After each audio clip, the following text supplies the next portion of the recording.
Hello friends, welcome to our YouTube channel. We started a new series of NTA NET paper first previous year questions. तो यदि आप एक UGC NET aspirant हैं तो ये video आपके लिए बहुत ही यूजफुल हो सकती है। तो फ्रेंड्स प्लीज़ यदि आप हमारे चैनल पे न्यू है या फर्स्ट टाइम ये वीडियो देख रहे हैं तो हमारे चैनल को लाइक करें, शेयर करें और सब्सक्राइब करना ना भूलें। इस वीडियो के अंदर हम देखेंगे दिसंबर 2012 के टीचिंग एप्टीट्यूड के क्वेश्चन। देखिए जो पास्ट ईयर क्वेश्चन सीरीज हमने चलाई है वो बहुत ही यूजफुल हो सकती है आपके लिए, क्योंकि इससे आपको एक रफ आइडिया मिल जाएगा कि यूजीसी कैसे क्वेश्चन रेज करता है एग्जाम में। तो स्टार्ट करते हैं हम फिर। फर्स्ट क्वेश्चन देखिए, फर्स्ट क्वेश्चन है for an efficient and durable learning learner should have. एक लर्नर को एफिशिएंट या ड्यूरेबल लर्निंग के लिए उसके अंदर क्या क्या योग्यता होनी चाहिए या फिर उसके पास ऐसी क्या क्या क्वालिटी होनी चाहिए कि जो वो लर्निंग कर रहा है या फिर जो वो कुछ सीख रहा है क्लासरूम में वो बहुत ही एफिशिएंट और ड्यूरेबल हो सके।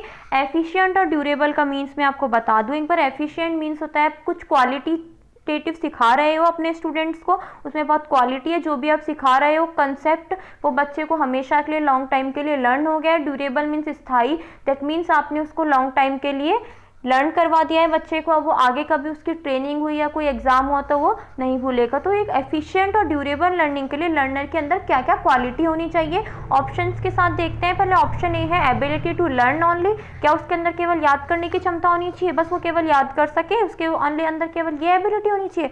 सेकेंड है requisite level of motivation only. Option C is opportunities to learn only. Option D is desire level of ability and motivation. ठीक है, तो पहले एक बार एक्सप्लेनेशन देखते हैं, उसके बाद ऑप्शन पे वापस आएंगे। देखिए एक्सप्लेनेशन क्या बोल रहा है। For an efficient and durable learning every learner learn something new on the basis of his past ability and on the basis of motivation from anything और एनी अदर पर्सन। देखिए एफिशिएंट और durable learning के लिए learner के अंदर कुछ ना कुछ बेसिक क्वालिटी होनी कंपलसरी है। जो भी लर्नर होता है हमारा वो कुछ ना कुछ उसकी पास्ट एबिलिटी है जो या फिर जो उसकी प्रायर नॉलेज है उसी के अकॉर्डिंग वो सीखता है। ठीक है, तो इसके अंदर बोल रहा है लेकिन जो एफिशिएंट लर्निंग और ड्यूरेबल लर्निंग के लिए क्या क्या जरूरी है, दोनों ही जरूरी हैं, एबिलिटी और मोटिवेशन। उसके अंदर सीखने की क्षमता भी होनी चाहिए और मोटिवेशन भी होना चाहिए। सपोज कीजिए कि स्टूडेंट है एक्स, वो सीखना चाहता है लेकिन उसके अंदर एबिलिटी नहीं है तो वो शायद इतनी इफेक्टिव और ड्यूरेबल लर्निंग नहीं कर पाए। एक स्टूडेंट है श्याम, वो सीखना भी चाहता है, उसके पास सीखने की क्षमता भी है लेकिन उसके पास क्या नहीं है, अपॉर्चुनिटीज़ नहीं है। तो क्या है, एफिशिएंट और ड्यूरेबल लर्निंग के लिए क्या होना चाहिए, हमारे पास सीखना की इच्छा भी होनी चाहिए, हमारे पास अपॉर्चुनिटीज़ भी होनी चाहिए और हमें क्या होना चाहिए, मोटिवेशन भी होना चाहिए। तो ये सब किसके अंदर आएगा, option D desired level of ability and motivation. जब पर्टिकुलर स्टूडेंट के अंदर या लर्नर के अंदर एक लेवल की उसकी सीखने की इच्छा भी होगी, वो इतनी क्षमता भी रखता होगा और उसके अंदर मोटिवेशन भी होगा, एक जागरूकता या क्यूरियोसिटी भी होगी, तो वो क्या हो सकता है, उसकी जो लर्निंग है वो क्या बहुत ही इफेक्टिव, एफिशिएंट और ड्यूरेबल होगी। ओके, आई थिंक आपको एक क्वेश्चन समझ आ गया होगा विद ऑप्शंस के एक्सप्लेनेशन के साथ। नेक्स्ट क्वेश्चन पे मूव करते हैं। Classroom communication must be. Classroom का जो कम्युनिकेशन है वो कैसा होना चाहिए। Option A is teacher centric, option B is student centric, option C is general centric and option D is text book centric. Okay, पहले हम इसका एक बार एक्सप्लेनेशन देखते हैं, उसके बाद वापस ऑप्शंस पे आएंगे। देखिए क्लासरूम सेंट्रिक के अंदर क्या है, टीचर है, क्लासरूम में बच्चे बैठे हैं, टीचर लेक्चर प्रोवाइड करा रही है और बच्चे बैठ के सुन रहे हैं। तो ये क्या है, बहुत ही पैसिव फॉर्म हो सकती है जहाँ बच्चे बोर हो सकते हैं या वो बैठ के सुन रहे हैं, उनको पता नहीं इंटरेस्ट आ रहा है या नहीं आ रहा है, टीचर बोलती जा रही है। तो ये क्या बहुत ही पैसिव फॉर्म है लर्निंग की या टीच करने की। तो इसलिए हमको इसको कम करना चाहिए क्योंकि इससे बच्चों में क्या है ना, इतनी इफेक्टिव और ड्यूरेबल लर्निंग नहीं हो पाती। जैसे कि कल हमने लास्ट क्वेश्चन के अंदर देखा था डायनामिक अप्रोच, तो कहीं ना कहीं जैसे हमें dynamic approach, learning to do approach, ये सब पे फोकस करना चाहिए क्योंकि इसके अंदर जितना ज़्यादा बच्चा एंगेज रहेगा क्लास में उतनी ज़्यादा ही उसकी क्या लर्निंग इफेक्टिव बनेगी और एफिशिएंट बनेगी। ठीक है, तो देखिए in teacher scenario students play the passive और सेकेंडरी रोल। इसके अंदर स्टूडेंट्स का क्या है, सेकेंडरी रोल होता है, क्योंकि ये सब टीचर डिसाइड करता है कि उसे कौन सा चैप्टर पढ़ाना है, कब टेस्ट लेना है। इसमें स्टूडेंट्स की कोई चॉइस नहीं होती है। तो क्या है, यहाँ पर टीचर का एक्टिव रोल होता है, स्टूडेंट का पैसिव और सेकेंडरी रोल होता है। फिर देखते हैं हम स्टूडेंट सेंट्रिक किसे कहते हैं। देखिए स्टूडेंट सेंट्रिक के अंदर स्टूडेंट क्या होता है, मिडिल में होता है, वो सर्किल में होता है, उसी से जो भी सारी एक्टिविटी होती है क्लास में वो स्टूडेंट की कहीं ना कहीं इंटरेस्ट को देख के की जाती है, ना कि टीचर अपने हिसाब से उसे सब हैंडल करता है। ठीक है, तो student centred learning are also known as learner centred education broadly encompasses methods of teaching that shifted the focus of instruction from the teacher to student। देखिए जो टीचर सेंटर्ड मेथड है वो ट्रेडिशनल मेथड भी जाना चाहते हैं कहीं ना कहीं। हम पहले देखते हैं कि पहले के टाइम में टीचर ओनली ब्लैक बोर्ड पे लिखता था, बच्चे नोट डाउन कर लेते थे। अब टीचर्स, बच्चों को इतना डर लगता था टीचर से कि वो कुछ क्वेश्चन भी रेज ना कर पाए या फिर, तो लेकिन आजकल क्या है, बहुत ही सिनेरियो बदल गया है। टीचर और स्टूडेंट एज ए फ्रेंड, हम एज ए फ्रेंड देखते हैं टीचर को। ठीक है, तो ये जो भी स्टूडेंट सेंटर्ड लर्निंग है उसके अंदर स्टूडेंट एक एक्टिव रोल निभाता है। स्टूडेंट्स को पूछा जाता है कि आपको कौन सा चैप्टर पहले पढ़ना है या बाद में पढ़ना है, कब टेस्ट लेना है, तो उनके इंटरेस्ट के हिसाब से काम करते हैं हम, या फिर उनको लर्निंग बाय डूइंग के हिसाब से सिखाते हैं। डायनामिक अप्रोच अपनाते हैं हम, गेम से सिखाते हैं। इसके अंदर रोल प्लेइंग, साइमुलेशन, हम उसके अंदर प्रोजेक्टेड मेथड यूज करते हैं जिससे उनको कुछ इंटरेस्टिंग लगे पढ़ने में। ठीक है, तो उसके बाद देखते हैं थर्ड मेथड, देखते हैं टेक्स्ट बुक सेंट्रिक मेथड। देखिए टेक्स्ट बुक सेंट्रिक मेथड क्या है, बाई चांस मान लीजिए आप टीचर हैं, अज्यूम करके देखिए आप क्लासरूम में पढ़ा रहे हैं, आपको चैप्टर पढ़ाना है, आपने उसको खुद समझाने की बजाय, खुद कोई एफर्ट करने की बजाय एक स्टूडेंट को खड़ा किया, बोला कि ठीक है इसको सबको पढ़ के सुना दो। ठीक है, तो ये क्या है, टेक्स्ट बुक सेंट्रिक मेथड है। आप बच्चों को बोल रहे हैं कि हाँ ठीक है टेक्स्ट बुक पढ़ के और सुना दो, या फिर उसके जो पॉइंट है मेन आपने बच्चों को लिखवा दिया, बता दिया, और ठीक है आपका मेन मोटिव इसके अंदर क्या है कि सिलेबस आपका फटाफट कंप्लीट हो जाए, जबकि ऐसा नहीं होना चाहिए। बहुत ही गलत अप्रोच है, ना तो इससे आपके बच्चे सही से सीख पाएंगे, ना उनके कोई डेवलपमेंट हो पाएगा। फिर है जनरल सेंट्रिक मेथड। देखिए जनरल सेंट्रिक मेथड क्या है, हम केवल लेक्चर दे रहे हैं, हमें पता नहीं है, ना मतलब है, हमें उसकी कोई चिंता भी नहीं है कि बच्चों को समझ आ रहा है या नहीं आ रहा, ना हम उनसे पूछ रहे हैं कि आपको समझ आ रहा है या नहीं आ रहा। तो इससे क्या है, ऑडियंस का जो लेवल है वो बहुत ही पैसिव हो जाती है। मान लीजिए हमारे स्टूडेंट्स हैं, आप उनको फोकस ही नहीं कर रहे हैं कि उनको समझ भी आ रहा है नहीं आ रहा, तो वो भी बहुत ही पैसिव हो जाते हैं, वो इतने इंटरेक्ट नहीं रह पाते हैं टीचर से। तो ये भी क्या है, सही अप्रोच नहीं है। तो क्लासरूम की हमारी अप्रोच क्या होनी चाहिए, हमने चारों अप्रोच देखी, teacher centred, student centric, text book centric और जनरल सेंट्रिक। तो इसमें से स्टूडेंट के पॉइंट ऑफ व्यू से आपको बेस्ट क्या लगी, आई थिंक आपको स्टूडेंट सेंटर्ड अप्रोच बेस्ट लगी होगी। मैंने कल भी बताया था आपको कि यदि आप टीचिंग एप्टीट्यूड सब्जेक्ट के क्वेश्चन सॉल्व कर रहे हैं तो आपको सबसे बेसिक इसका रूल यही है कि आप एज ए टीचर सोचिए कि स्टूडेंट के लिए बेस्ट क्या हो सकता है, वो अपनी लर्निंग को कैसे सबसे ज़्यादा इफेक्टिव बना सकते हैं, अपन उसके लर्निंग को कितना ज़्यादा हम उसे इंटरेस्टिंग वे में पढ़ा सकते हैं कि वो एक अच्छे तरीके से पढ़ सके और उसका डेवलपमेंट हो सके, और जो हम पढ़ा रहे हैं सब्जेक्ट उसकी उसे टोटल नॉलेज हो सके। ठीक है, तो अब इसके अंदर कौन सा आंसर आएगा, देखते हैं वापस एक बार। क्लासरूम कम्युनिकेशन मस्ट बी, तो हमने देखा इन सब के एक्सप्लेनेशन देखे, तो classroom communication must B student centric. ठीक है, तो इसका आंसर क्या है, स्टूडेंट सेंट्रिक। फिर देखते हैं next question, the best method of teaching is to, टीचिंग का बेस्ट मेथड क्या है। ऑप्शन ए इम्पार्ट इन्फॉर्मेशन, केवल बच्चों को हम जानकारी दे दें।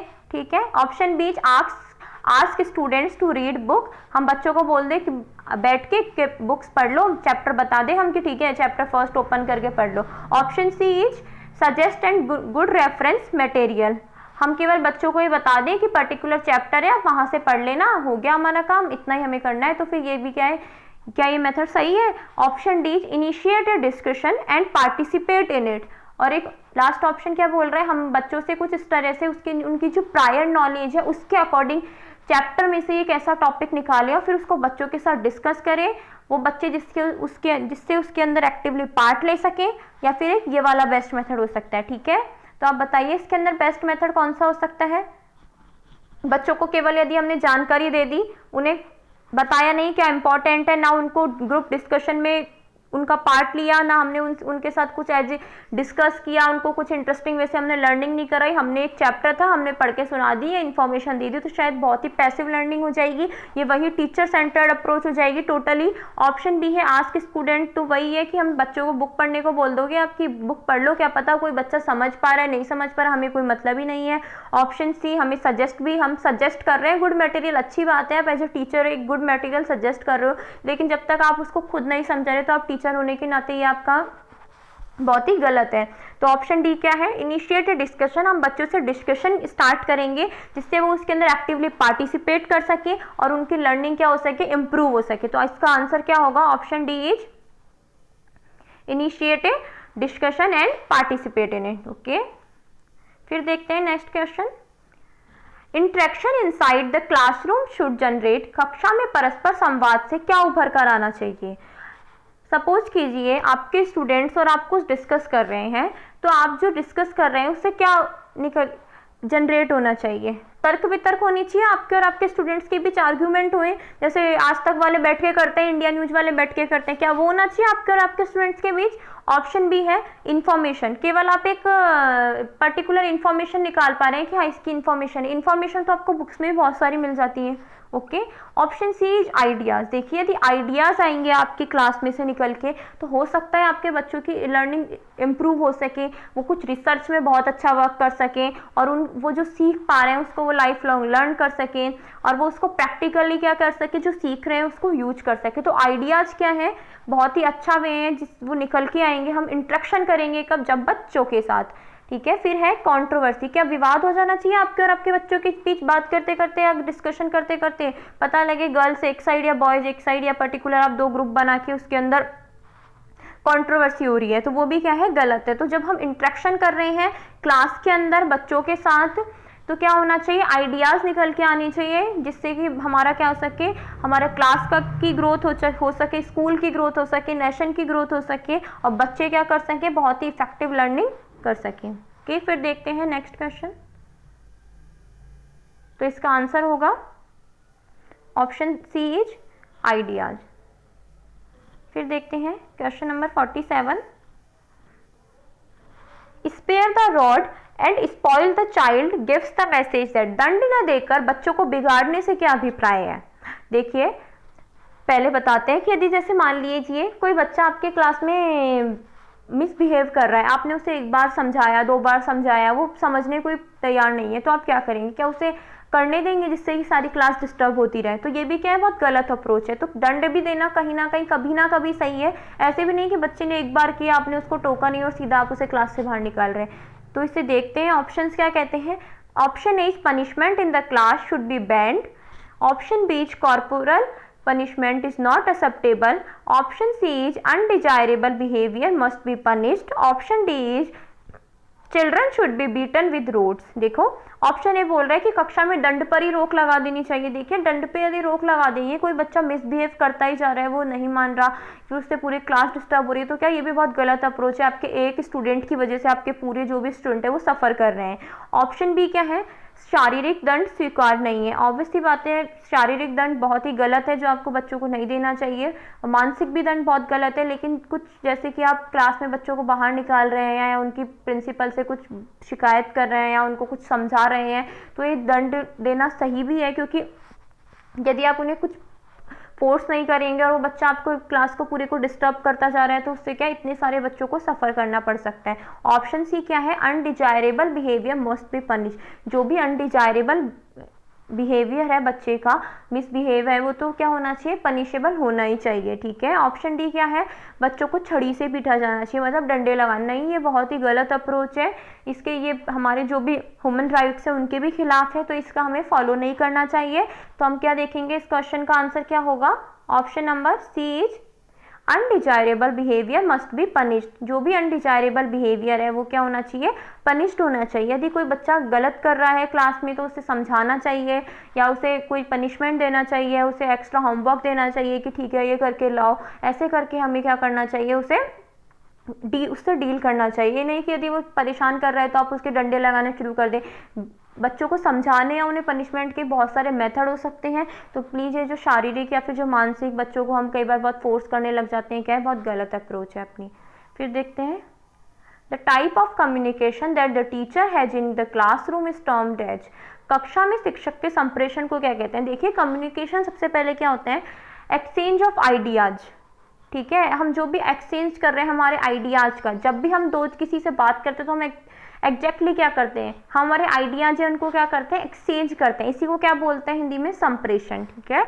देखते हैं क्लास वाले, जो क्लास में हम जो कम्युनिकेशन करते हैं बच्चों से, उसे क्या कहते हैं? फर्स्ट है interpersonal, second is mass communication, third is group communication, D is face communication. देखते हैं फिर इसके एक्सप्लेनेशन एक बार।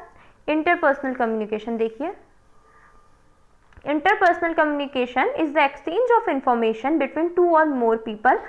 एग्जाम्पल लीजिए, आप टीचर है, आप अपने स्टूडेंट से बात कर रहे हैं, एक सिंगल स्टूडेंट से खड़ा है आपके पास, या फिर एक और साथ में प्रिंसिपल है, तो ये क्या है, एक इंटरपर्सनल कम्युनिकेशन है, जहाँ दो या दो से ज़्यादा लोग, एग्जाम्पल लीजिए 3 to 4 ऐसे लोग बात कर रहे हैं, तो ये क्या है, इंटरपर्सनल कम्युनिकेशन का पार्ट है, ठीक है। फिर देखते हैं मास कम्युनिकेशन। देखिए मास कम्युनिकेशन जनरली क्या होता है, इसके अंदर क्या है, जो भी ऑडियंस है वो क्या होती है, बहुत ही लार्ज होती है। एग्जाम्पल ले लेते हैं, न्यूज़पेपर है, टीवी पे जो ऐड आते हैं, मैगजीन्स हैं, वो सब किसका पार्ट है, मास कम्युनिकेशन का। एक बार डेफिनेशन देखते हैं, mass communication is the process of imparting and exchanging information through mass media to large segment of the population. जब भी हम हमारे जो भी आइडियाज जो एक्सचेंज कर रहे हैं वो बहुत लार्ज पॉपुलेशन के साथ शेयर करें, तो वो क्या है, मास कम्युनिकेशन। फिर देखते हैं group communication. The term group communication refers to the message that are exchanged by group members. The purpose of group communication is to exchange information in order to make decision and resolve confusion. देखिए group communication क्या है, जब हम जितने भी लोग हैं, हम सपोज कीजिए हम 30 to 40 या 40 to 50 पीपल बैठे हैं और हम किसी पर्टिकुलर टॉपिक पे डिस्कस कर रहे हैं या एक दूसरे को समझाने की कोशिश कर रहे हैं। एज ए टीचर बाई समझ लीजिए, आपने स्टूडेंट को कोई टॉपिक दिया, वो उस पर डिस्कस कर रहे हैं और आप उसके अंदर से कंक्लूजन निकाल रहे हैं, कुछ बच्चों को एक्स्ट्रा दे रहे हैं, समझा रहे हैं, तो वो किसका पार्ट है, ग्रुप कम्युनिकेशन का। नेक्स्ट भी देख लेते हैं एक बार क्या कह रहा है, फेस टू फेस कम्युनिकेशन। देखिए ये जो किसका, ये सिंगल हम किसी से फेस टू फेस बस बात कर रहे हैं, वो किसका पार्ट है, फेस टू फेस कम्युनिकेशन का। क्लास में केवल 2 बच्चे तो होते नहीं है कि सिंगल स्टूडेंट है और सिंगल टीचर है, क्लास में एटलीस्ट आपके 30, 40, 50 इतने स्टूडेंट्स होते हैं, तो ये किसका, तो क्लासरूम कम्युनिकेशन किसका पार्ट है, group communication. Then the answer is group communication. Okay, फिर देखते हैं। Thank you so much guys, I hope आपको ये क्वेश्चन समझ आए होंगे। हम इस सीरीज को कंटिन्यू करेंगे, हम 2012 से हमने शुरू किया है 2019 तक, अब तक जितने भी क्वेश्चन आए हैं टीचिंग एप्टीट्यूड के, हम उन सभी को डिस्कस करेंगे, जिससे आपको एक बहुत ही बड़ा आपका क्वेश्चन बैंक रेडी हो जाएगा और आपको ये सारे कंसेप्ट न्यू जानने को मिलेंगे। इसके अंदर हम केवल ओनली क्वेश्चन डिस्कस नहीं करते, कंसेप्ट पे फोकस कर रहे हैं। तो प्लीज़ यदि आपको ये वीडियो अच्छी लगी हो तो लाइक करें, शेयर करें और सब्सक्राइब करें, और कमेंट बॉक्स में अपना फीडबैक देना ना भूलें। जो भी कमी या गलती है हमारी, उसे एक बार कमेंट बॉक्स में लिख के ज़रूर बताएं, जिससे हम उसके अंदर सुधार कर सकें। Okay guys, bye bye.